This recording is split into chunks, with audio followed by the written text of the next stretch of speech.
pegaram um macaquinho, ensinaram ele a ficar sentadinho numa cadeira e tal. E eles deram um suquinho de laranja pro macaquinho. É um experimento do grupo do professor Schultz. Cara, hoje no mundo, assim, não sei se ele é vivo ainda, mas é o cara que mais sabe sobre sistema de recompensa e dopamina. Ele tem bons reviews, assim, que ensinam muito bem sobre isso. Ele ensinou o macaquinho a ficar numa cadeira e ele ensinou pro macaquinho que suquinho de laranja, maçã é gostoso. Então, ele primeiro, antes de mais nada, ele abriu a cabeça do macaquinho e botou um eletrodo lá no núcleo accumbens, que é a região do centro de recompensa no cérebro do macaco. E esse eletrodo consegue identificar a atividade neuronal dessa região. Então, quando essa região aumenta a atividade, o eletrodo consegue detectar, significa que o animal está sentindo prazer. Ou que tem aumento de dopamina. Tá?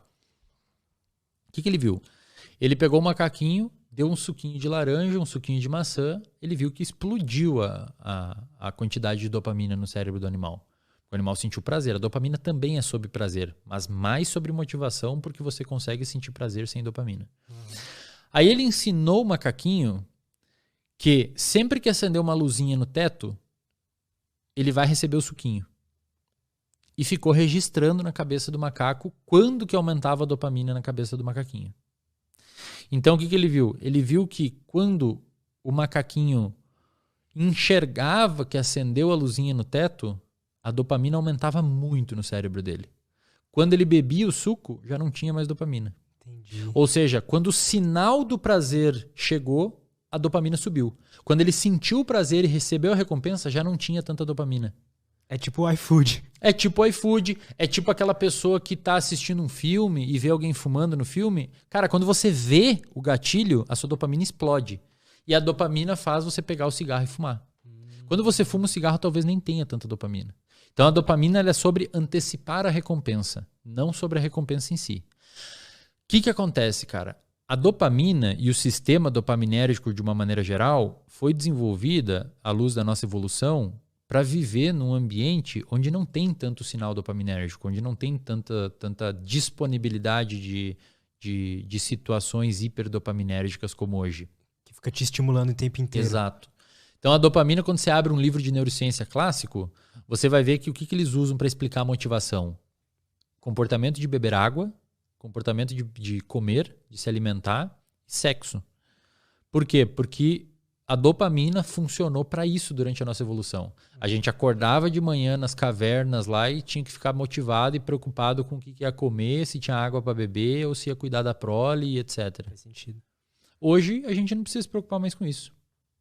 Inclusive, tem alguns pesquisadores que argumentam que a sociedade hoje ela é tão deprimida e tão ansiosa justamente por isso. Porque o nosso sistema ele se desenvolveu para se preocupar com algumas coisas e hoje a gente não precisa se preocupar com tanta coisa. A gente não precisa urgentemente de coisas hoje vitais para viver. Via de regra, as pessoas têm coisas para comer. Via de regra, as pessoas têm água para beber e abrigo para dormir.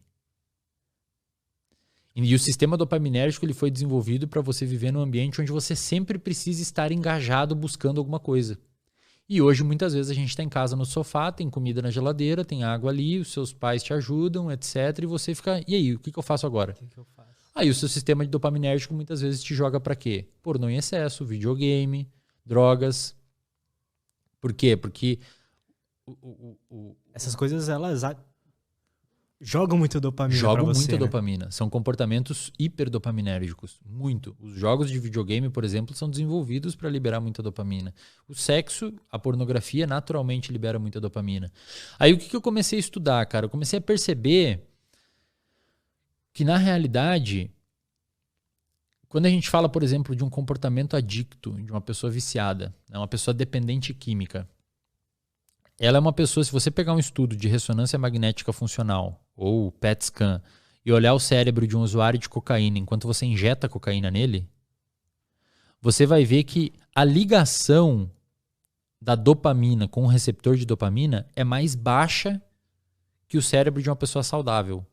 Ou seja, ocorre um downregulation. O que é downregulation? De tanto você bombardear o sistema com dopamina, devido ao uso da droga, ocorre uma adaptação para baixo do seu sistema. Então o seu basal de dopamina fica mais baixo. Entendi. É por isso que você sempre precisa ficar buscando aquilo. Por quê? Porque o seu basal está cada vez mais baixo e você tenta desesperadamente aumentar a sua dopamina com a droga, só que ele cai ainda mais. O nosso corpo ele se regula muito assim. Se você come muito açúcar, o seu pâncreas vai liberar muita insulina.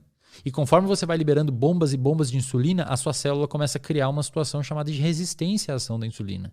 E a resistência à ação da insulina é mais ou menos por isso. O receptor de insulina sai da célula e você começa a não ter a ligação de insulina e não ter a entrada de glicose na célula. Eventualmente você desenvolve diabetes. A droga no cérebro faz mais ou menos a mesma coisa, Lutz. Ou qualquer outra coisa que, Aí que tá. transforma a pessoa em uma viciada. Isso que é louco. O que acontece? Obviamente, eu tenho que fazer essas ressalvas pra galera não me xingar depois, mas obviamente, você usar cocaína é diferente de você comer um bolo, comer chocolate. Óbvio, pessoal, óbvio isso. Ninguém aqui tá falando que pessoas que comem açúcar são viciadas em drogas. Não. Mas o açúcar, a gordura, a pornografia, comportamentos de uma maneira geral são, sim, liberadores de dopamina. Não num pico tão grande quanto uma droga, por exemplo, uma anfetamina, uma cocaína, alguma coisa nesse sentido. Mas ainda assim, jogos de uma maneira geral, cassino, videogame, etc., às vezes interação social em excesso, quando você desesperadamente procura por aprovação social, comidas hipercalóricas. Existem alguns comportamentos que naturalmente vão aumentando os seus picos de dopamina. E o segredo é assim, imagina que o seu sistema dopaminérgico, ele tem 2 tipos de liberação. Tá? Ele tem uma liberação tônica. O que é uma liberação tônica? Os seus neurônios dopaminérgicos, a gente tem relativamente pouco neurônio no cérebro que produz dopamina. É uma das menores vias de todas. A gente tem 5 vias descritas dopaminérgicas no cérebro, uma sexta que ainda estão descrevendo os neuroanatomistas e neurofisiologistas, mas tem 5 vias bem descritas. 3 dessas vias são particularmente importantes para o comportamento de motivação, vício, etc. Que é a via mesocortical, aquela câmera ali que tá pegando, né? A via mesocortical, ela vem mais ou menos da sua orelha, lá do centro do seu cérebro, no meio dele, do miolo dele, da sua orelha até o seu córtex pré-frontal, atrás da sua testa. Tem a via mesolímbica, que iria, digamos, da orelha, do meio da orelha ali, até mais o meio do cérebro. E tem a via nigroestriatal, que é uma via que também vai ali do meio da orelha. Todas elas saem do mesmo lugar, né, da área tegmentar ventral, ali naquela região do tronco encefálico, que vai da área tegmentar, da substância nigra até o estriado. Essa via nigroestriatal, por exemplo, é uma via que tem morte de neurônios de dopamina em pessoas com Parkinson, que resulta em tremores motores.